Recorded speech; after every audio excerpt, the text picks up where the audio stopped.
Hello and a very warm welcome. I am Gursheen Garland and you're watching Firstpost. In the next few minutes, we bring you the top 50 updates from around the world, only here on Fast and Factual. Let's get started. We begin in West Asia. Israeli forces have launched a ground operation in southern Lebanon. This comes hours after the Israeli War Cabinet approved plans for the newest phase of war against Hezbollah. Israel said its limited ground raids in Lebanon are being backed by Israeli warplanes and artillery. Israel said it was targeting villages in southern Lebanon. The military said the targeted areas posed an immediate threat to communities in northern Israel.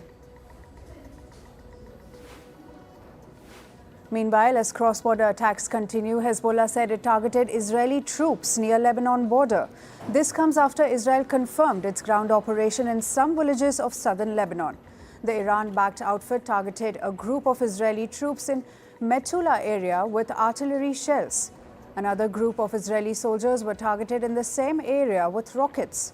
Hezbollah also targeted Israeli soldiers in Avivim, town of northern Israel.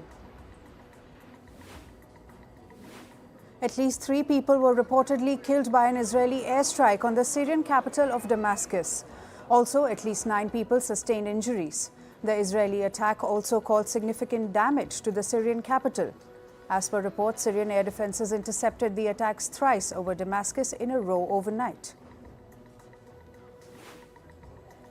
As tensions in the region continue to escalate, Israeli Prime Minister Benjamin Netanyahu has issued a fresh warning to Iran's leadership. He said there was no place in West Asia which is beyond Israel's reach. In a video, Netanyahu addressed the people of Iran and said that their government was bringing them closer to the bias.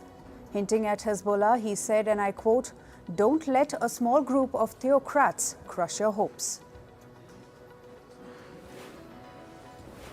Indian Prime Minister Narendra Modi spoke to his Israeli counterpart Benjamin Netanyahu about the conflict in West Asia. Taking to social media platform X, Prime Minister Modi wrote about their conversation. The Indian leader said that terrorism had no place in the world. The Indian Prime Minister even added that India was committed to support an early restoration of peace and stability in the region. U.S. Defense Secretary Lloyd Austin spoke to Israeli Defense Minister Yoav Gallant yesterday. He extended his support to Israel in dismantling Hezbollah's attack infrastructure along the Lebanese border. Austin also warned Iran of serious consequences if it attacks Israel in response to its military campaign against Hezbollah in Lebanon. U.S. Secretary of State Antony Blinken said on Monday that the world is safer after the death of Hezbollah chief. Israel killed Hassan Nasrallah over the weekend during a strike in Beirut.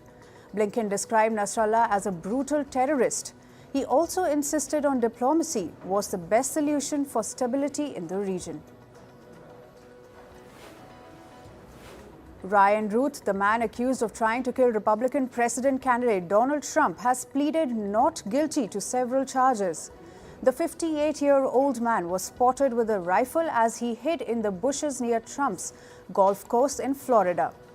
Apart from attempted assassination of Trump, Ruth has also been charged with firearms offenses and assaulting an officer. His attorneys have submitted a not guilty plea and requested a trial by the jury. A Georgia judge has upheld the state's 6-week abortion plan and declared it unconstitutional. Judge Robert McBurney said that Georgia's Life Act infringed a woman's state constitutional rights. The law criminalized abortions after an embryo generates detectable cardiac activity. This happens usually about 6 weeks into pregnancy. The U.S. envoy to Sudan has hailed the country's improved air access to the war-torn country.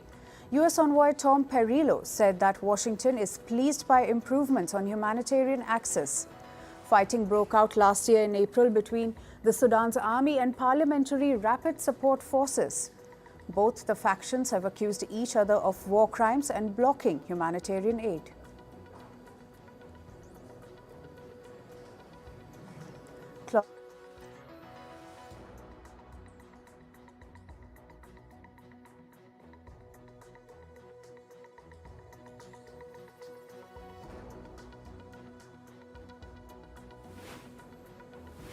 Claudia Sheinbaum will be the first president of Mexican today. This comes almost 4 months after she secured a landslide victory in the presidential election.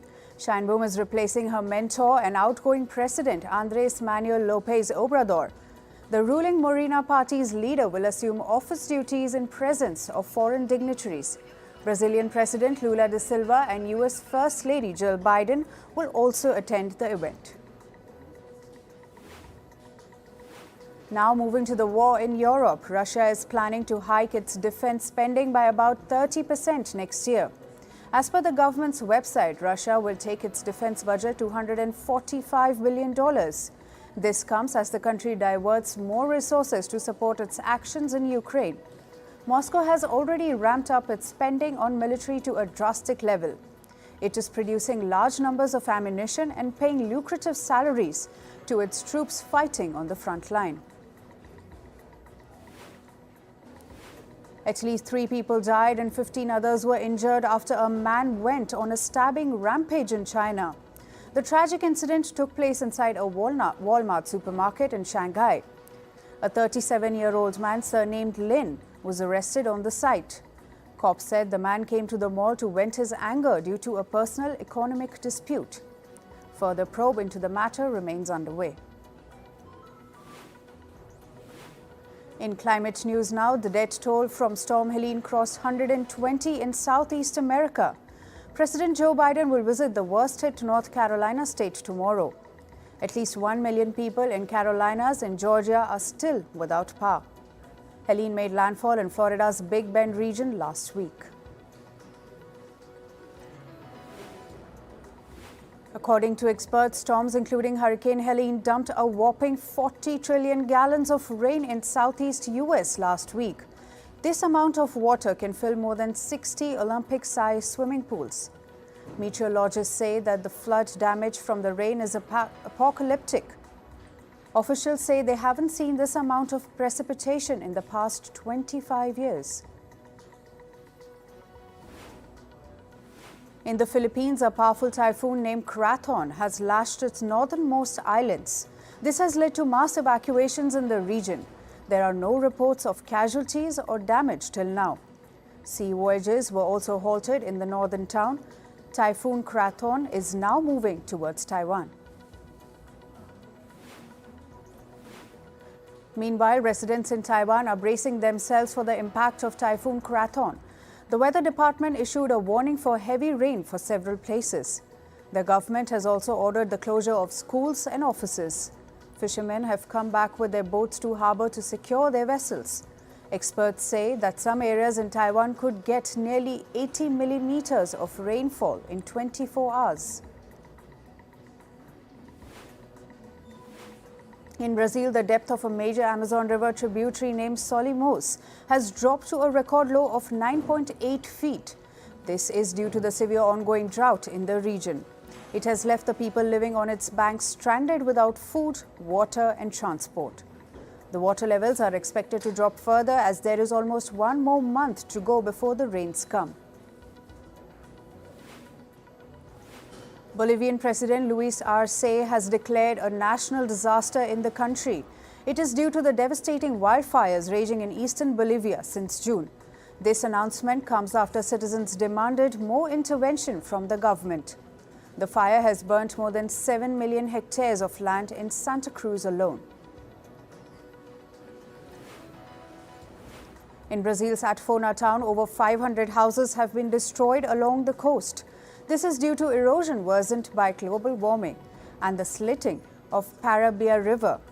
Sea levels in the region have risen 13 centimeters in 30 years and would potentially rise another 16 centimeters by 2050. The erosion could push the ocean to 150 meters inland by 2050. Experts warn that without proper city planning, the loss of coastal land is inevitable. On to business and tech news now. The U.S. Federal Reserve Chair Jerome Powell has said that they are not in a rush to cut interest rates. His comments come after the Federal Reserve reduced interest rates by 0.5 percentage point last month. This large cut was seen as a way to calm fears of recession about the U.S. economy. Powell noted that the economy is in solid shape and inflation has eased. He also noted that going forward, the US Central Bank may reduce interest rates in smaller cuts.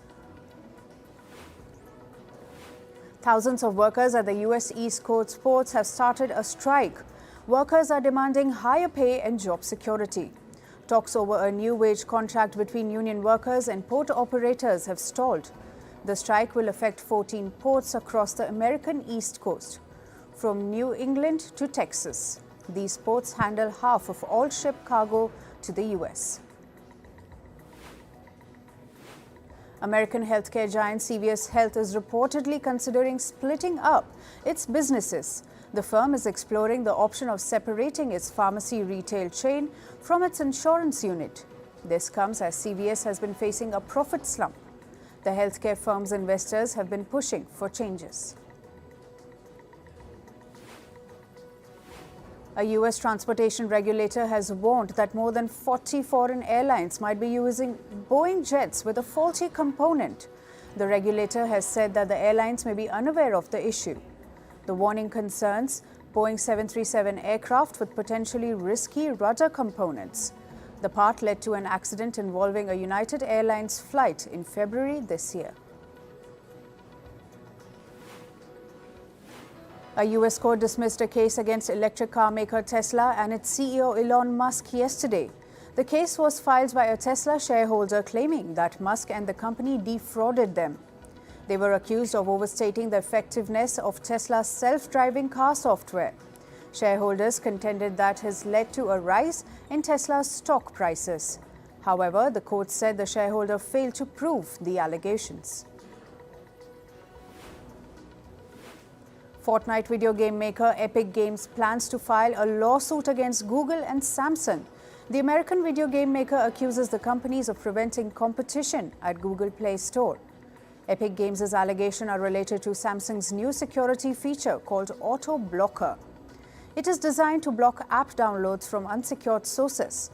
However, Epic Games alleges that Auto Blocker is intended to deter users from downloading apps from other sources as well. A US court has dismissed a few charges in an antitrust case against e-commerce giant Amazon. The firm was accused of illegal monopoly by the US Federal Trade Commission. The lawsuit also accused the e-commerce giant of harming consumer interests. But the court said the Trade Commission provided no evidence of harm to the consumers. The US has unveiled a new rule to ease the shipment of advanced chips to West Asia. The move would allow chip makers like Nvidia, AMD and others to export the products to the region without a license. Currently, chip makers need to obtain individual permits to send chips to West Asia and Central Asia. Now, the US will allow West Asian firms to enroll in a validation program. This will allow them to obtain advanced chips from any American firm. Google has kicked off the construction of a $2 billion data center in Malaysia. The firm said its investment in the country would create about 26,000 jobs. Google added that its investment will contribute more than $3 billion to Malaysia's economy.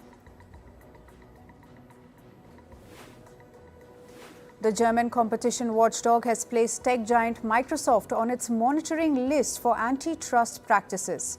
The regulator said that Microsoft held a dominant position in the market for many years. It added that the tech giant many omnipresent products that have become indispensable. Recently, the German regulator has added many tech giants to its monitoring list, including Alphabet and Meta.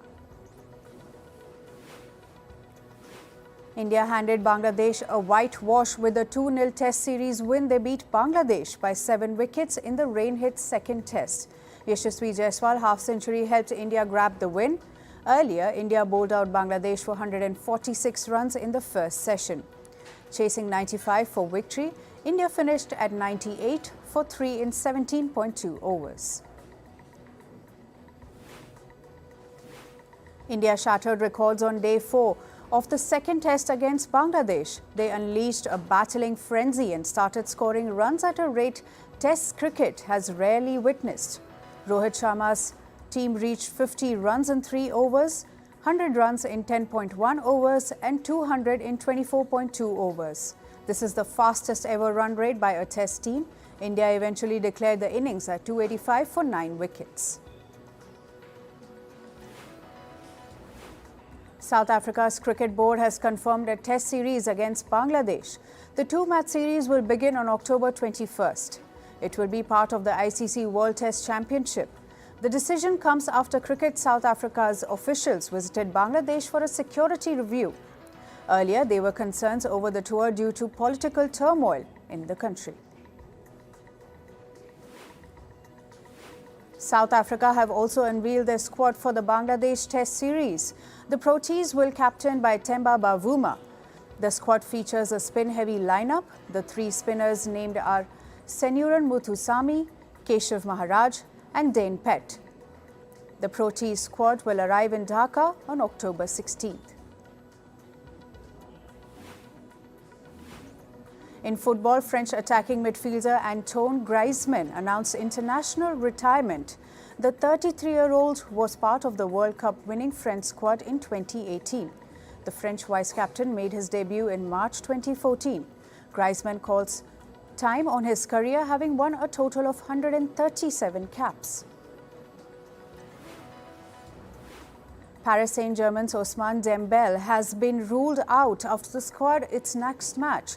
PSG takes on Arsenal in its next Champions League match. PSG manager has said Dembele has failed to meet the needs of the team. Dembele was substituted during PSG's previous match giant Rennes. Reports say a verbal spat erupted between the player and the manager after the match. Cameroon's Football Association chief has been banned from attending national team's matches. The ban will last for 6 months. Football's global governing body, FIFA, says he has violated disciplinary regulations. The FA chief was found guilty of offensive behavior during an Under-20 Women's World Cup match. Saudi giants Al Nassr clinched their first win in the AFC Champions League elite campaign. They notched up a 2-1 victory over Qatari side Al Rayyan. Sadio Mane and Cristiano Ronaldo scored the crucial goals for Al Nassr. Al Rayyan managed to score but couldn't overcome Al Nassr's lead. Atletico Madrid are set to face a partial or a full stadium shutdown. This after the club's fan disrupted a home match against Real Madrid. Atletico supporters threw objects at Real's players during the La Liga derby. The Spanish Football Federation is set to meet tomorrow to decide on the matter. In tennis, Carlos Alcaraz of Spain cruised into the semi-final of China Open. The second seed dominated Karen Khachanov of Russia 7-5, 6-2. Their encounter lasted 1 hour and 37 minutes. Alcaraz will next play Russia's Daniil Medvedev in the semi-finals. Now moving to the world of showbiz, English band Coldplay will not release anything after its 12th album. The band's frontman Chris Martin said this in an interview. Martin says less is more, and it is important that the band has a limit. Coldplay is gearing up for the launch for its 10th album, Moon Music, which releases on the 4th of October. Rapper Ye, formerly known as Kanye West, has announced a new album titled Bully. During his performance in China, he revealed that the album will release soon. He also debuted a new song titled Beauty and the Beast during his show. The rapper took to social media to post an image about the album. The makers of Peaky Blinders movie released its first look. The image features Cillian Murphy as the iconic Tommy Shelby. The film will pick up the story from the point where the 6-season series ends. The creator of Peaky Blinders series, Stephen Knight, is helming the film as well. The makers of film Emilia Perez have launched its trailer. The film featuring Selena Gomez is about 4 women in Mexico who are on a journey to pursue their own happiness. After a power-packed premiere in Cannes, Netflix picked this film. The film hits theaters on November 1. Dune star Timothy Chalamet has begun shooting for Marty Supreme. It is a film about a professional table tennis player. Some images from the set were leaked while the crew was filming. Timothy was seen sporting a 1950s hairstyle with an oversized shirt. The actor will star opposite Avengers star Gwyneth Paltrow.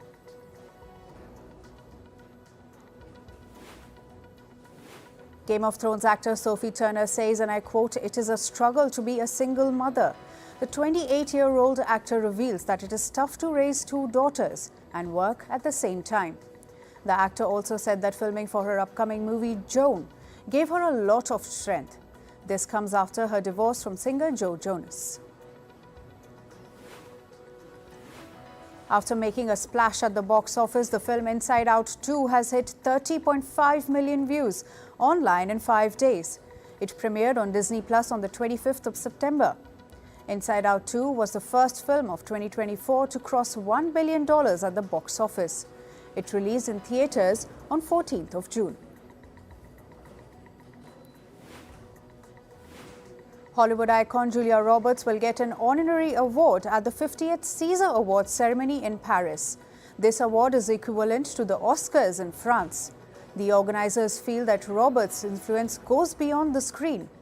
The ceremony will take place in February next year. Meanwhile, the veteran Indian actor Mithun Chakrabarti will get the country's highest film honor. He will get the Dada Saheb Phalke Award. This award is given for lifetime contribution to the Indian cinema. The actor has worked in over 350 films in multiple languages in his 5-decade-long career. The award will be presented at the 70th National Film Awards ceremony on the 8th of October. And lastly, after 6.5 years, Japanese supernatural manga series Jujutsu Kaisen has ended. The publisher stated that they sold over 100 million copies, including digital versions. The last compendium will come out in December this year. The manga series has been turned into animated series, novels, video games, and even a play. That's all for today. Thank you for joining us. I am Gushin Galan and we'll see you right back here tomorrow. Stay informed and stay tuned to Firstpost.